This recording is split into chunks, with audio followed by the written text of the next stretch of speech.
We come now to the first of 8 programmes in a new series called Before the Blues, introduced by Paul Oliver. Black American blues music has become the greatest single influence on contemporary popular music. In this series, Paul Oliver looks at its origins and at the kinds of music which preceded it. He's called the first programme Blues in Retrospect. For most jazz lovers, Bessie Smith has always represented, as much as one person can, the art of blues singing. She was able to take a song like W.C. Handy's 1914 composition Yellow Dog Blues and invest it with such profound meaning that it transcended the author's rather contrived device to cast it in the form of a letter.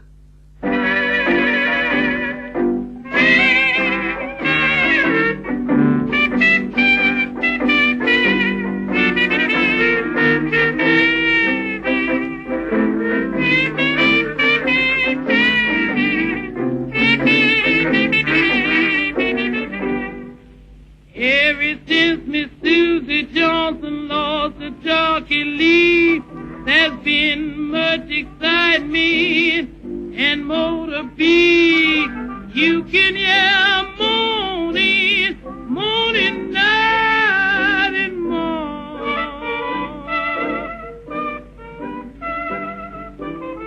He's wondering where her easy rider's gone. Cablegram goes off in inquiry. Telegram goes off in sympathy. Letters came from down in back. Everywhere that Uncle Sam is the ruler of delivery.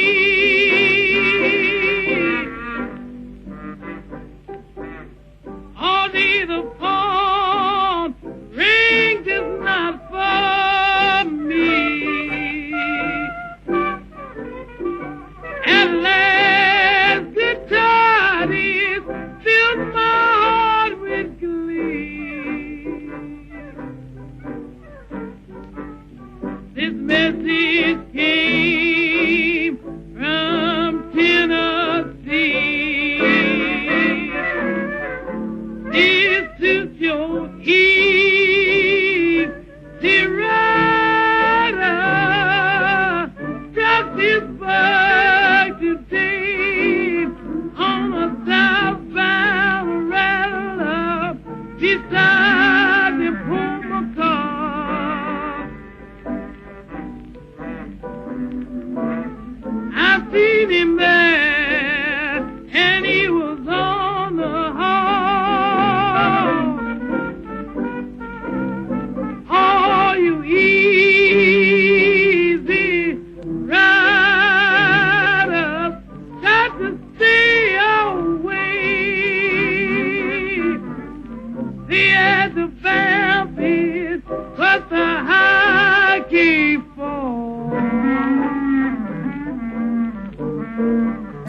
He's gone where the Seven Cross the Yellow Dog.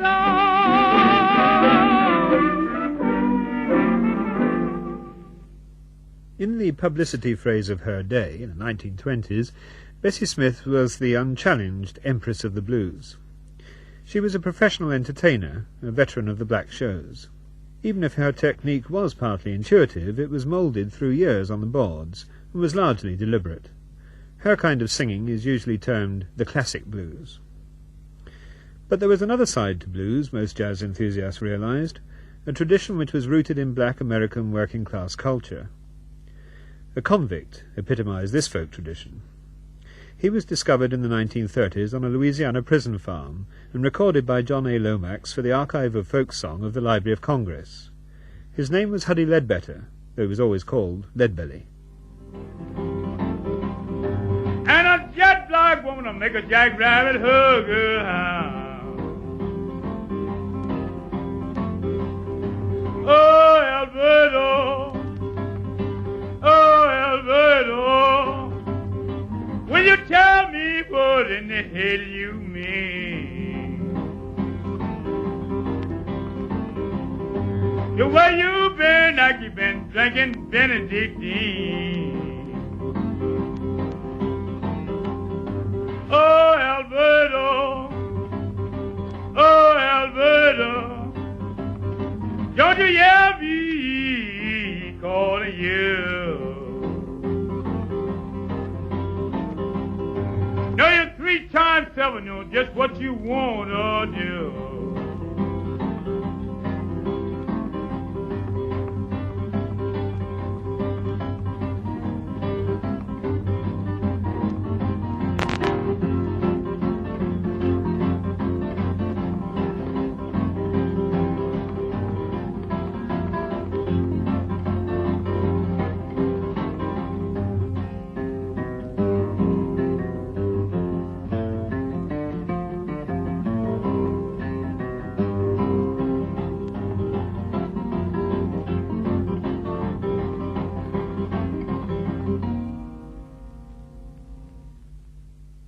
Although Yellow Dog Blues was based on a 12-bar structure, it was conceived as a song with an introduction, verse and chorus.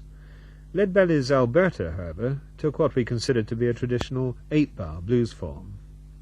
Usually, blues verses are 12 bars in length, with a standard chord progression and a 3-line stanza in which the first line is repeated and rhymed with the third. Leadbelly was a fine blues singer, but he had a vast range of other songs. His apparently inexhaustible repertoire, his magnificent voice, his mastery of the 12-string guitar, and his impressive build, drew the admiration of jazz supporters and folk music scholars. They lionized him. And when he died in 1949, the authors of One Jazz History wrote that the traditional blues as a living, creative force had come to an end. As it happened, a young man recently up from Mississippi, still known by his childhood name of Muddy Waters, was recording in Chicago at just about that time.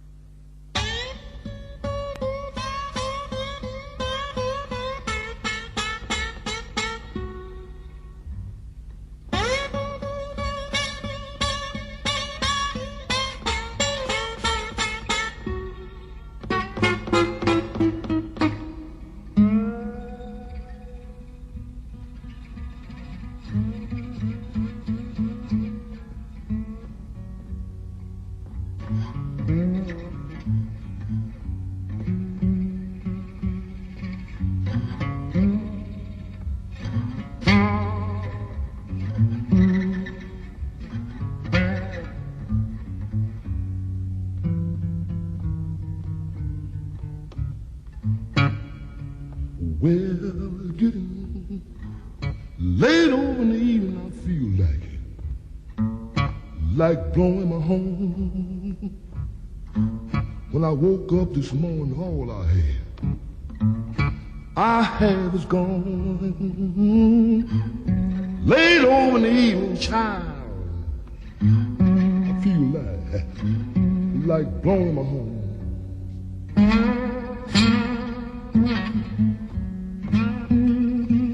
Well, woke up this morning, all I had was gone.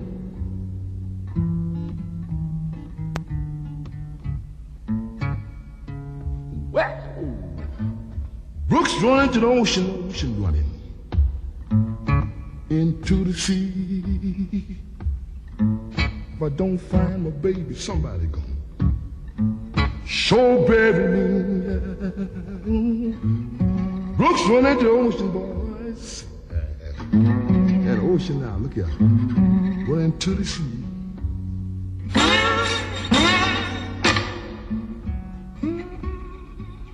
Now, don't find my baby. Somebody sure gonna bury me.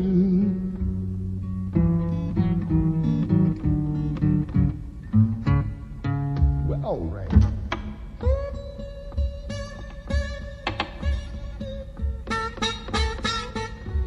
Hey.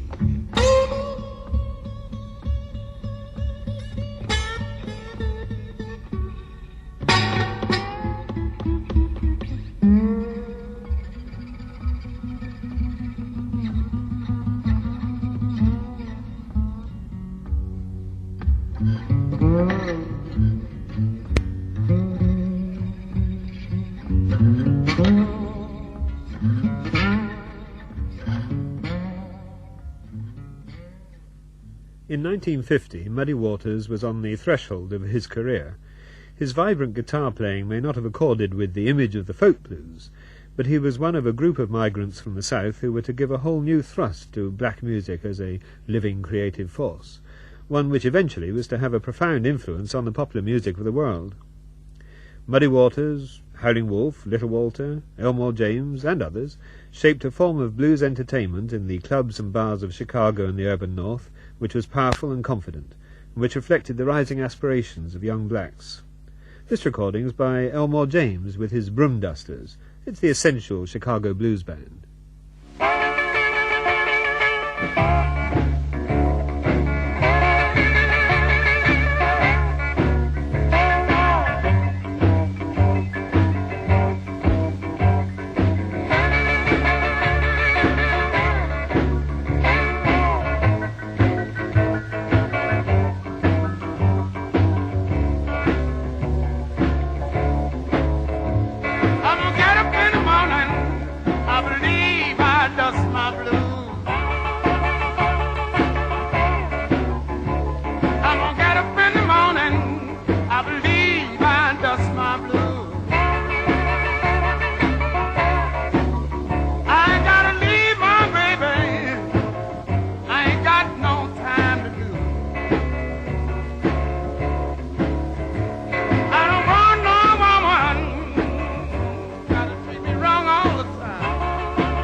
Though he had a full band which played electric instruments, Elmore James modelled his searing approach to blues on that of the ill-fated singer Robert Johnson, whose recordings, made shortly before he was murdered at the age of 26 some 50 years ago, were extremely influential.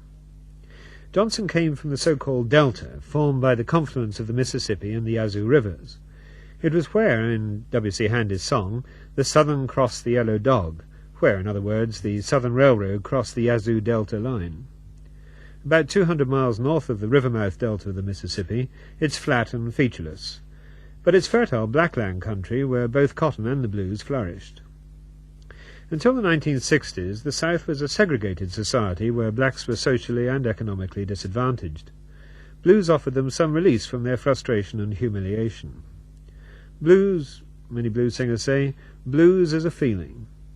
It's also a vehicle for projecting feelings or for canalizing them, and it's a form for doing so. Robert Johnson's preaching blues personifies the blues. He sings of blues as a state of mind, using blues form to communicate it, and he makes the guitar strings wail by sliding a bottleneck on them as he tells of his encounter with the blues. Blues grabbed Mama's child, he sings, and tore me all upside down, and the blues tells him, travel on, poor Bob, just can't turn you round.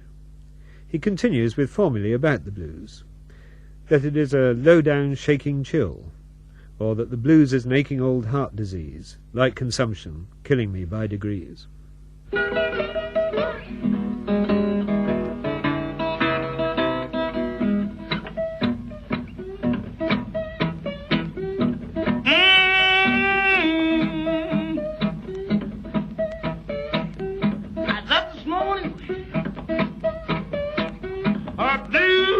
Like a man.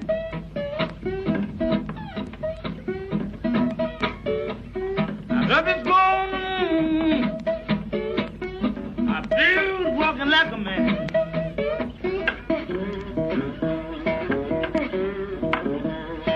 What a blues. Give me your right hand.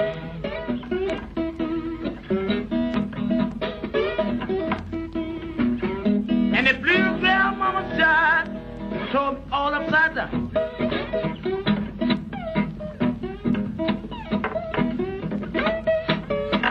Blues grandmama side, and it tore me all upside down. Travel on, poor boy, just can't turn you round.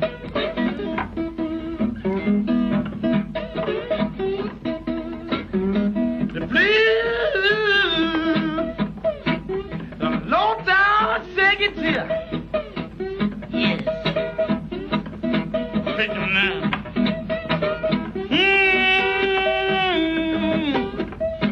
And a low down second tier.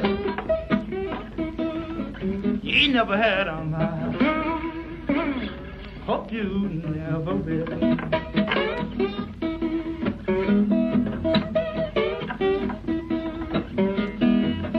Betty, please. Of an aching old heart disease. Do it now. You gonna do it? Tell me all about it. The blues, the low down aching heart disease. That consumption killing me by the grave. I've been stuttering, dry my blues. I've been stuttering, I'm gonna drive my blues away. Going to the steering, stay out there.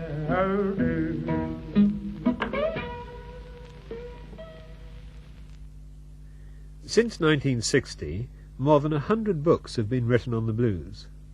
A great many of them discuss Robert Johnson, and remarkably few make much mention of Bessie Smith or W.C. Handy or Leadbelly. Blues writers had to disregard the received ideas of jazz and folk song scholars so that the nature of blues music could be better understood. The focus of blues is almost invariably the singer himself, his relationships, his emotions, his experiences, real or imagined. Blues singers may sing for themselves, but they perform for their communities too, articulating the feelings of other blacks, often in vivid and poetic use of black idioms. In the process of research, many singers of great quality and ability, and hundreds of performances of a haunting and affecting beauty, have been uncovered. Here, for example, is a blues by Tommy Johnson, a farmhand from Jackson, Mississippi, recorded in 1928, and sensitively complimented by another local guitarist, Charlie McCoy. Crying, "Ain't going down this big road by myself," he sings, and he interpolates a refrain line, "Now don't you hear me talking, pretty mama? Lord, ain't going down this big road by myself. If I don't carry you, I'm going to carry somebody else." Crying, "Sun going to shine in my back door some day. Now don't you hear me talking, pretty mama? Lord, sun going to shine in my back door some day. And the wind gonna change, gonna blow my blues away."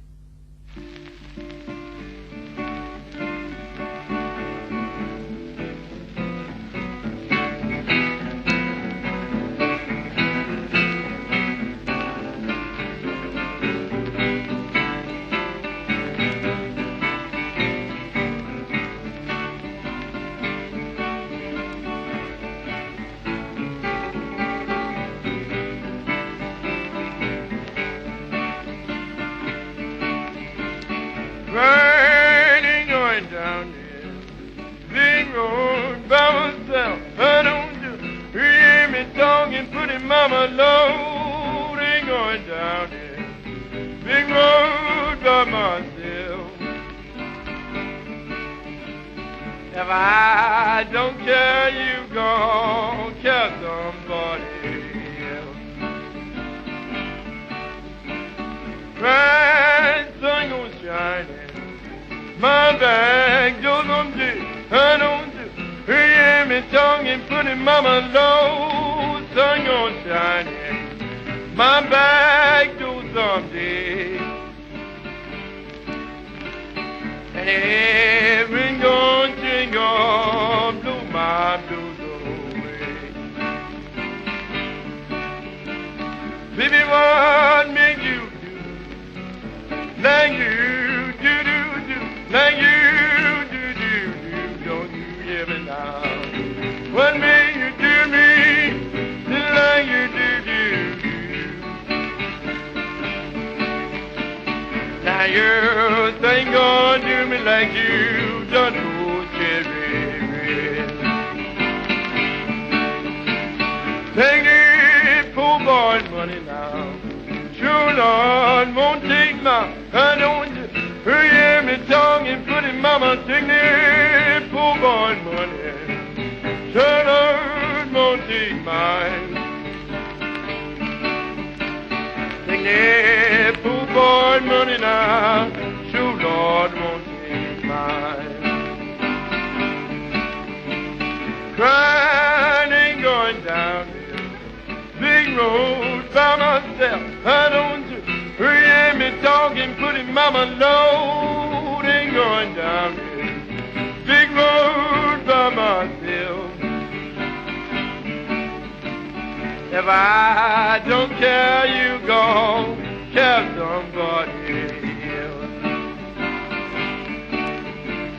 Crying sun don't shine on my back door someday. I don't hear me talking, putting mama low. Sun gonna shine in my back door someday.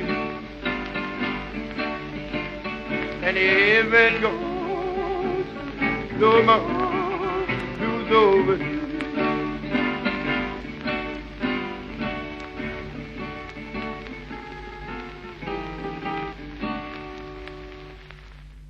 To some extent, Tommy Johnson fitted the stereotype of the blues singer. He was gifted, but he was dissolute. He was an inveterate wanderer, taking casual work and playing music in the evenings and weekends at local juke joints. Around 1915 he was playing in the Delta, where he met up with the remarkable group of musicians who worked on the cotton plantations around Drew. Foremost was Charlie Patton, born over a century ago. He had a heavy voice, much admired by other singers, and a remarkable sense of dynamics.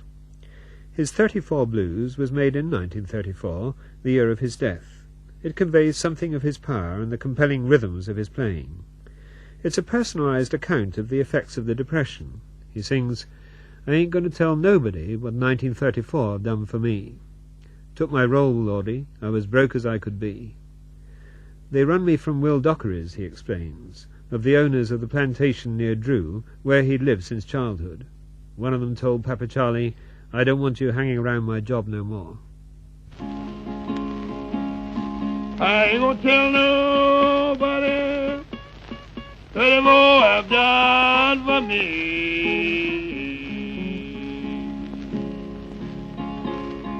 I ain't gonna tell nobody what that more have done for me.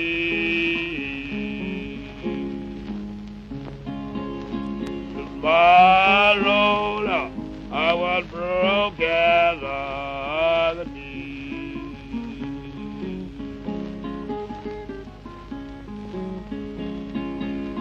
He run me from Will Dockery, throw me from Harvard's job.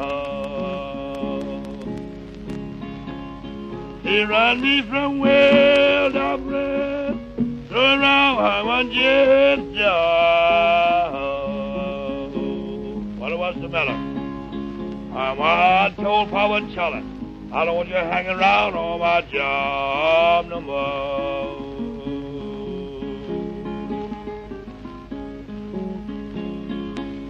Further down the country, it all won't make you cry. Further down the country, it all won't make you cry.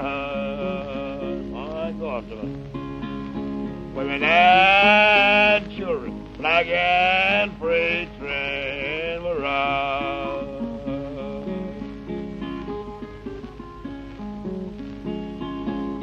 Someone got a little six Buick, six Chevrolet car.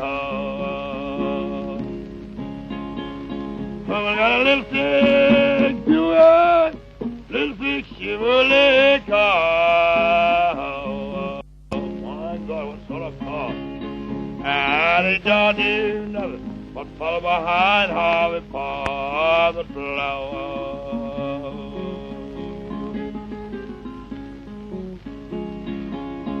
It may bring sorrow, Lord, it may bring tears.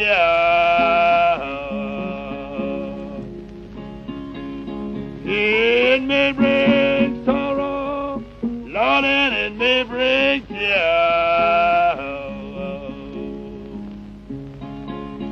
Oh, Lord, let me see a brand new year.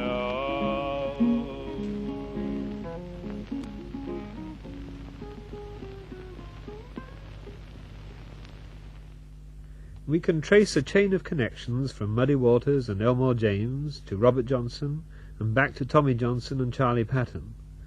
It's tempting to think of Patton, Johnson and their contemporaries forging the first blues in the Delta. And it's true that some of the earliest references to blues, including W.C. Handy's, relate to Mississippi. But there were parallel blues traditions in Texas and Louisiana which may well be as old, and others in Georgia and the southeastern states. Blues did not arise out of nothing, nor, I suspect, was it the sole invention of a few sharecroppers around Drew. I believe that our ideas on the origins of blues need closer scrutiny, and that the types of song that preceded it need examination. Moreover, I feel that the emphasis we've placed on the blues in the past 25 years or so has drawn attention from other song types that functioned in black communities in the South. These are some of the issues which I'll be discussing in this series of programs. Mama asked if weaver, where you been so long? I've been down in the bottom, with my long clothes on. Mama take them for weaver, he put him in his eyes. For weaver said, dirty mama, you treat me mighty nice. Mama take him for weaver, he put him in the sand. For weaver said to the farmer, just like a man. Man said to the old lady, what do you think of that? I got one of them bow weavers out of my studded hat. Yeah.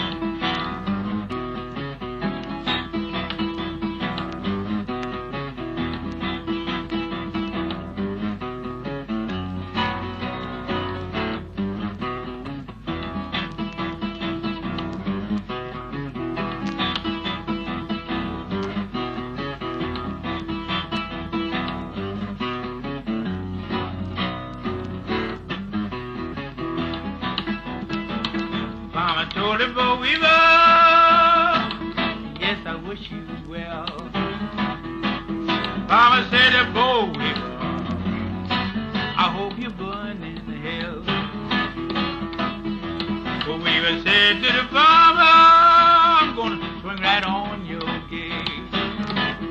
When I get through with your cotton, you sell that cattle like hay. Weaver said to the farmer, I'm gonna treat you mean.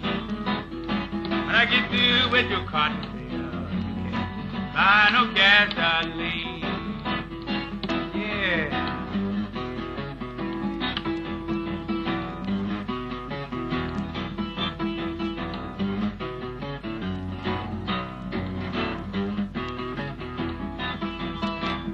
That's where they sing that down in Tuscaloosa. The Boll Weevil, recorded by Leadbelly in 1948. That ends this first program in the series Before the Blues, written and presented by Paul Oliver. Next Wednesday at 12:30, the African inheritance and the question of the survival of African elements in the blues, with records of the Young family and Fred McDowell from Mississippi, and Paul Oliver.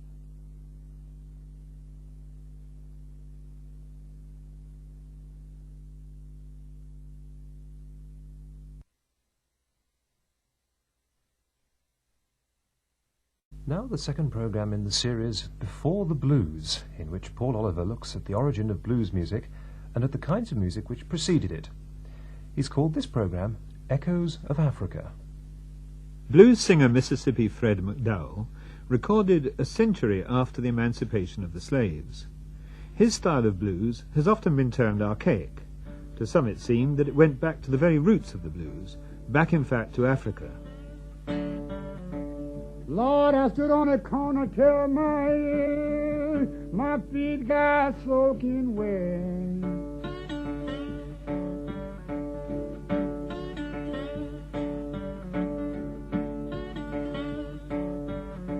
I stood on a corner till my feet got soaking wet.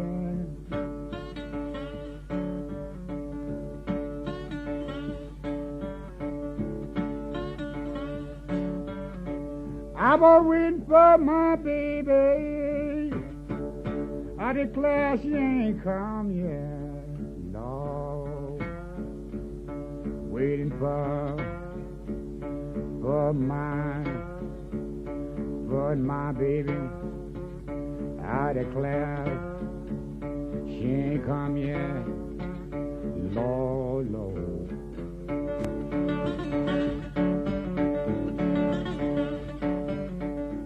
But if there are African retentions in Fred McDowell's blues, what are they? How did they get there? And from where in the continent? Writers on jazz have always been confident that their music goes back to Africa.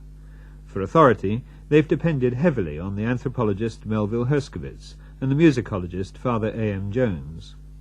Herskovits claimed that the slaves came mainly from the West African rainforest. They were Yoruba from Nigeria, Fon from Dahomey, or Ashanti from Ghana.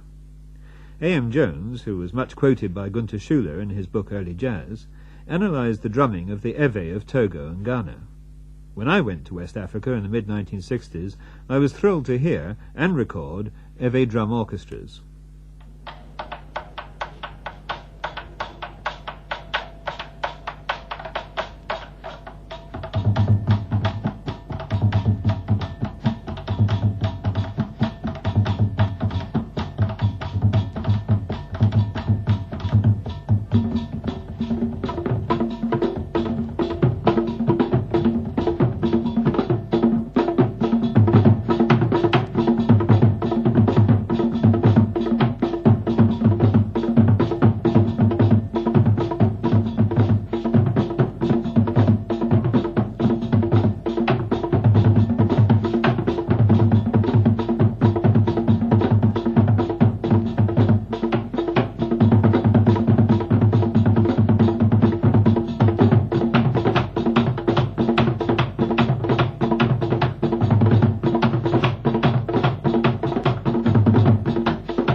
There's no doubt that rainforest music did survive the diaspora when slaves were shipped to the Americas.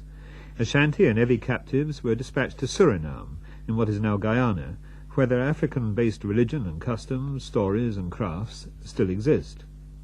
The exciting multi-layered rhythms of the drums of Ewe music can be directly compared with this example of Suriname drumming recorded in the 1950s by the Jukas, descendants of escaped slaves.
My Ashanti students at the Department of African Studies at the University of Ghana were interested in these links with their own traditional music, but they literally collapsed in laughter when I played them examples of jazz, which they found rhythmically elementary, and of blues, to which they couldn't relate at all. I had to agree. The music of the rainforest was far removed from that of the Deep South. Later on, I was working on a field project in the savannah grasslands several hundred miles to the north. One night I recorded Mamprusi tribesmen dancing in a slow-moving circle anti-clockwise around a central drummer. The dancers wore anklets that jangled, they blew whistles, shouted and sang.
My recordings of the Mamprusi tribesmen were strongly reminiscent of the recent recordings of drum and fife trios in Mississippi and Tennessee.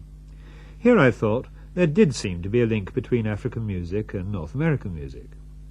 Although some of their instruments were homemade, the drums of these country bands were of a military type, bass and snare drums. Perhaps they were a regressed form of military band, or perhaps they picked up the instruments when the southern regiments were disbanded after the Civil War. As there's no record of these bands before the end of the 19th century, we are left in doubt about their origins. But here is one such trio, the Young Family of Mississippi.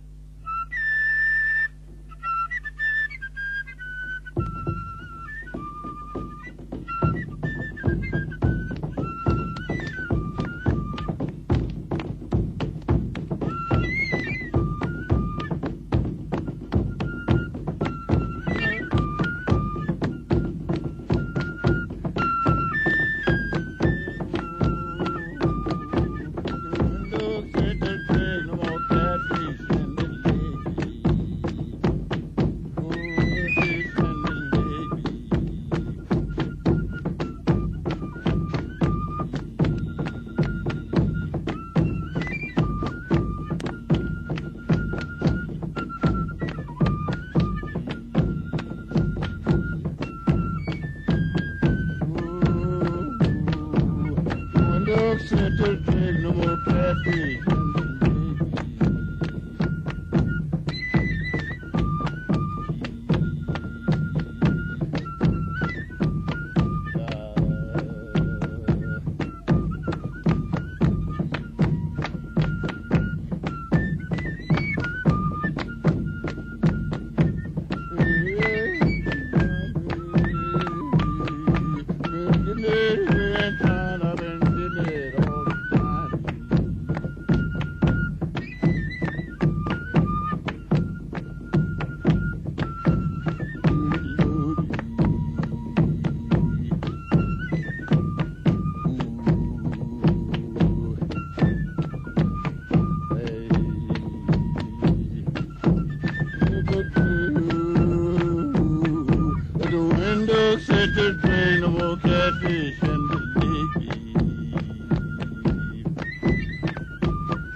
But there's a problem. During the slavery period, blacks in the South were usually forbidden to play drums. Congo Square, New Orleans, was a rare exception. Drum rhythms, though, probably persisted in the foot-stamping of the plantation ring dances. Also danced anti-clockwise, they were accompanied with complex hand-clapping and patting, beating the resonant parts of the body. Early travellers in the South often described the awesome sounds of the ring dance coming from the slave quarters. These continued until about 50 years ago. This rare example was recorded in 1935 in Jennings, Louisiana.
There may well be a connection between the ring dancers and the drum and fife bands, but neither were playing anything like blues.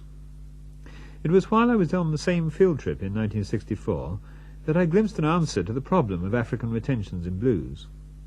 Two fra-fra musicians, one playing a monochord fiddle, the other throwing a calabash rattle between his hands to provide a bass rhythm, were playing in the village of Nangodi, where I was working, close to the border with Burkina Faso, what was then called Upper Volta. They were djeli, or in the French term griots, professional historians, satirists, praise singers. They sang yarum, salt songs, in praise of the chief, called salt, they explained, because salt was good to taste.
Kunal and Sosira, these Fra-Fra musicians, brought back vivid memories of two singers I'd recorded a few years before in Louisiana, James Butch Cage and Willie Thomas.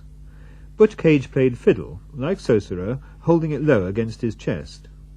Willie strummed the guitar, not with the rhythmic complexity of Kunal's calabash, but performing the same function. Listening to the griot, I recall Butch sawing at the strings, bothering the notes, repeating his phrases, while he and Willie sang in the same parched voices with descending vocal lines.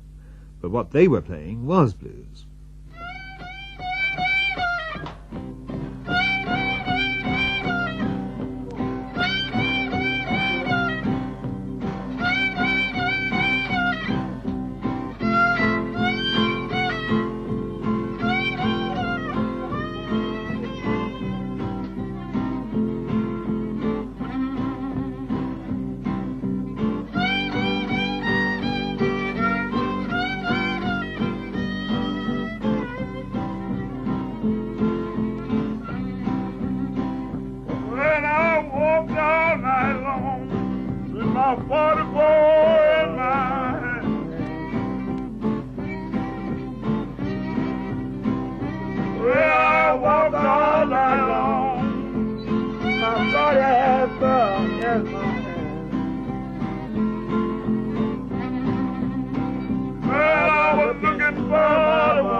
Well, I walk all night long, my body hurt in my hand.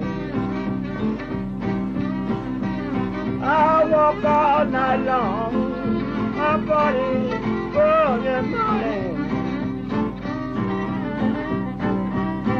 Well, I was looking for my woman, I found her with another. Oh, good morning, Mr. Porchapa, as I walk in your door.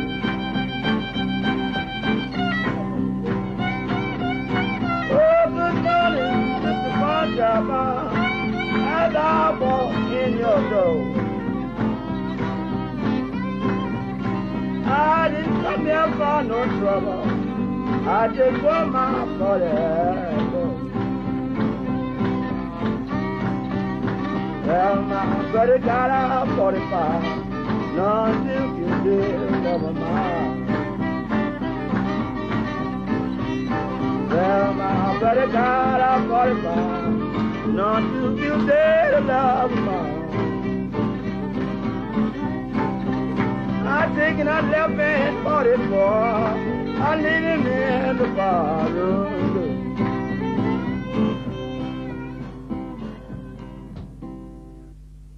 Griot, or jelly, like kunal and sosera, are to be found across 2,000 miles of arid savanna from Senegal to Chad. Well north of the forests, there isn't wood for making big drums. Instead, gourds and calabashes are used for drums and for making small stringed instruments. These are bowed like soseras, or plucked like the haram, which generally has 3 to 5 strings. The instruments are fretless, though sometimes a player puts one finger under the string to act as a fret. Such stringed instruments are not found in the rainforest regions.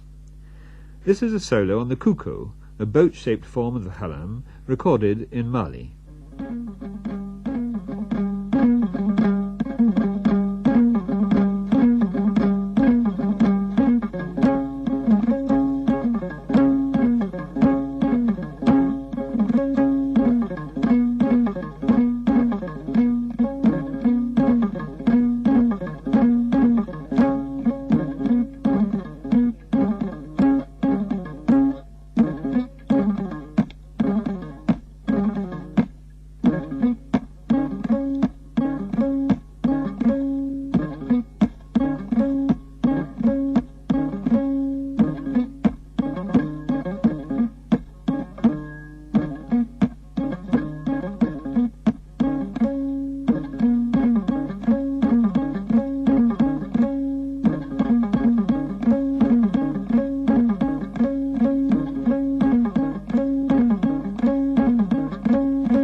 The short notes and staccato rhythms of the kuko are very like those of the banjo, the one authenticated African instrument widely used in North America.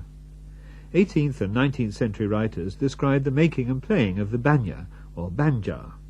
Wrote President Thomas Jefferson, himself a Virginia plantation and slave owner, "The instrument proper to them is the banja, which they brought hither from Africa, and which is the original of the guitar, its chords being precisely the 4 lower chords of the guitar." 150 years after Jefferson's observation, a Virginia farmer and old-time square dance musician John Lawson Tyree played the banjo in similar fashion.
That's an awful good piece to dance off for. Black musicians played fiddle and banjo for whites as well as blacks, even in the slave period. With the suppression of drummers, the string players from the savannah regions were in favour and soon dominated. They passed their skills on to their sons. Any retentions from Africa in the blues are not intuitive, they're not in the blood. They're cultural, handed down through successive generations in a society that was largely, but not wholly, segregated from that of whites. This applies, I believe, to the so-called blue notes. It has often been suggested that they arose from the meeting of African pentatonic with European diatonic scales, leading to a flattening of the thirds and sevenths. But such notes are widely employed among the jelly musicians, and the influence, I would suggest, is far more direct. So is the use of the falling contour, the high attack to a vocal phrase, and the descending steps of the vocal line, as in this recording of a griot in Niger, playing the three-string gurumi lute to accompany his singing.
It wasn't until the late 19th century that cheap guitars became widely available and began to replace the banjo. They allowed the players to achieve, by sliding the strings, the desired flattened and bent blue notes, with their strong associations with the human voice. When Hawaii was annexed in 1898, the Hawaiian style of guitar playing with steel bars laid on the strings became popular. Black musicians may have borrowed the technique, or developed it independently. The composer W.C. Handy heard a Mississippi guitarist using a bird bone as a slide as early as 1903. On my first example, Fred McDowell used the same slide technique, with his guitar tuned to an open chord. To conclude, let's listen again to his subtle rhythms, the pulsating beat, the bent notes on the crying strings, the repeat phrases in vocal and guitar, and the descending contour of his vocal line. In these, he revealed a cultural inheritance which, I believe, had its origins in the music of the griot of the West African savannah. You can't do me, baby, like you done for shine.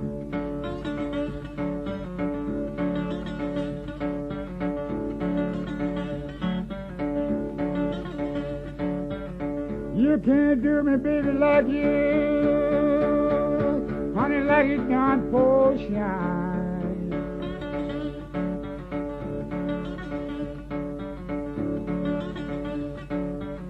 Lord, you took his money, honey, Lord. I declare you can't take mine, Lord. I declare you can't take mine, Lord, Lord.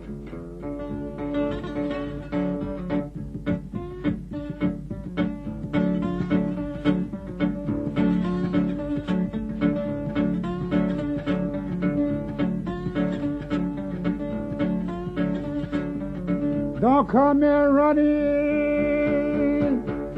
baby, Lord is screaming and crying.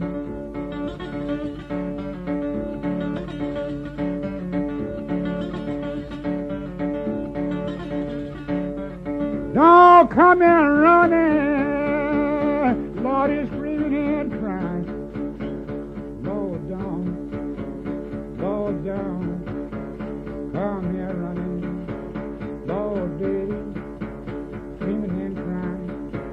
You got a home, long as I got mine.